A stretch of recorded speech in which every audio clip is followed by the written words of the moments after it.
Hello and welcome to this week's episode of Where's the Logic? This is Anukriti and in this show we talk about everything that made sense last week and everything that did not. So let's begin.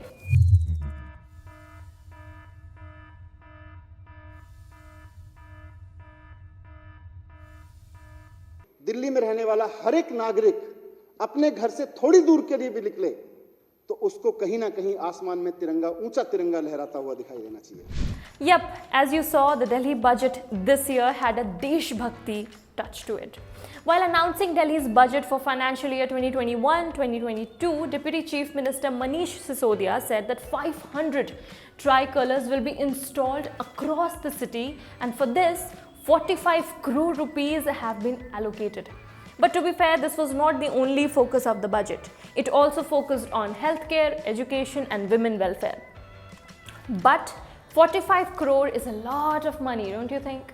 I'll tell you what Delhi could have used this money for. Teachers are not paid in Delhi for months. 22,000 teachers have been demanding for their salaries. Maybe we could have paid them. After all, who is going to teach the kids about the tricolors which they will see after every 2 kilometers in Delhi? There's lack of employment everywhere in India, and in Delhi, National Student Union of India held a protest on March 12th against it. This money could have been used to intensify industrial growth to ensure more jobs for youth. So, people have the money to go around and see the flags.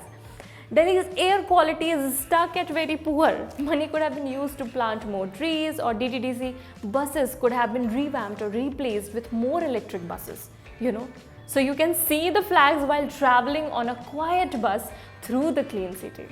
Just saying. Speaking of allocation of money, let's move on to our next story. Hey, what are you doing here? Witnessing GDP growth. Confused? Let's go find out. Cows are the foundation of Indian economy. Yep, those are the words of Gujarat Governor Acharya Devvrat. He said that cows give milk for our nutrition, dung and gomutra helps in agriculture. Farmers can increase their income.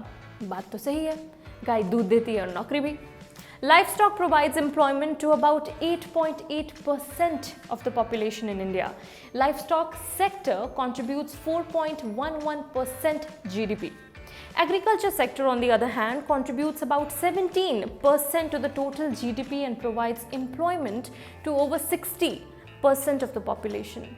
Then, aren't farmers also the foundation of Indian economy? But farmers who are protesting in Delhi borders don't even have proper shelters now, thanks to the storm that hit last week at Tikri border. But don't you worry, cows are fine. और हो भी क्यों ना 1500 करोड़ खर्च हुए हैं उनकी safety पे. Surprised? Rajasthan Urban Development Minister Shanti Dharwal said that state government has spent rupees 1500 crore for the protection of cows in past 3 years. The funds collected from stamp duty and VAT payable on liquor sales has been spent on the protection of cows. He said that funds are sanctioned whenever a demand is raised. Wow, cows do have an ATM, huh? Wow!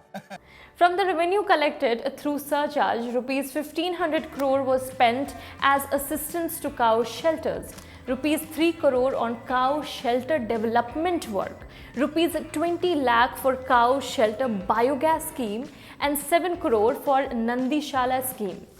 Man, I had no idea there are so many schemes for cows. Wow! अगर आप नहीं होती तो मेरा क्या होता? I should probably go wear a sari. Don't know why? Let's find out. A Khap Panchayat in Uttar Pradesh's Muzaffarnagar district has barred women from wearing jeans and men from wearing shorts, saying they are part of Western culture and that people should wear traditional Indian clothes. This news itself is a joke actually. But what I really like about this news is inclusivity. लड़कों को हमेशा भूल जाते हैं हम, but इस बार guys were included in a decision that involved clothes. The Rajput Community Panchayat ने तो ये भी कहा कि जो इसे फॉलो नहीं करेगा उसे सज़ा भी मिलेगी और उनका बहिष्कार भी होगा. They said that women should wear saris, Ghaghara and salwar kameez. TV पे ब्रेकिंग न्यूज़, हाय रे मेरा घाघरा है. Boy, if I could look like Madhuri. मैं भी jeans कभी नहीं पहनती. The 5th annual democracy report by the Institute has done the world's democracy talk of what's happening. I'm not even using swear words. Why am I getting muted? Confused? Let's find out. The 5th annual democracy report by Sweden's VDEM Institute has downgraded India from the world's largest democracy to an electoral autocracy, citing muzzling of media over overuse of defamation and sedition laws. India is, in this aspect, now as autocratic as Pakistan. India can't even tolerate Pakistan winning a cricket match. Boy, this could hurt. But there's more. Even Bangladesh and Nepal did better than us. The report said that defamation was frequently used to silence journalists, and the use of the Unlawful Activities Prevention Act (UAPA) have placed constraints on civil society and gone against the constitutional's commitment to secularism. Oh, this explains why I was being muted in the beginning. Oh my God!